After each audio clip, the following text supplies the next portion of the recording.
তো হ্যালো আসসালামু আলাইকুম বন্ধুরা, আজকে দেখতে পাচ্ছেন এখানে অনেকগুলো ফ্ল্যাট লাইট দেখবো। আমি কয়েকটা ফ্ল্যাট লাইট নিব এখান থেকে।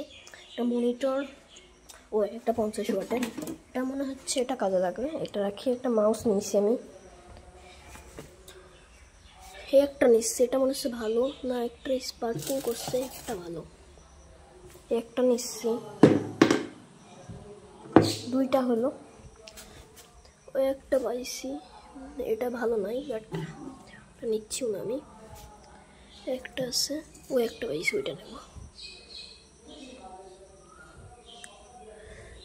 একটা নিচ্ছি, একটা। আমি সবগুলোই নিব, খালি একটু দেখিয়ে দিচ্ছি কোনগুলো ভালো কন্ডিশনে আছে। তো দেখাই আমি কতটা নিয়েছি, 4টা নিয়েছি। তো ভিডিওটি ভালো লাগলে, ও আরেকটাও পাইছি আমি আলাদা করে রাখছি। এই যে এটা, এই যে এটা 50 ওয়াটের, এর ভিতরে এলইডি প্যানেলটা কাটা। এটার আমরা যদি একটা ডিওডি প্লেট লাগিয়ে দিই তাহলে ঠিক হয়ে যাবে। তো ভিডিওটি ভালো লাগলে অবশ্যই চ্যানেলটি ভালো লাগলে সাবস্ক্রাইব করবেন। আজকের মতো বিদায়, আসসালামু আলাইকুম।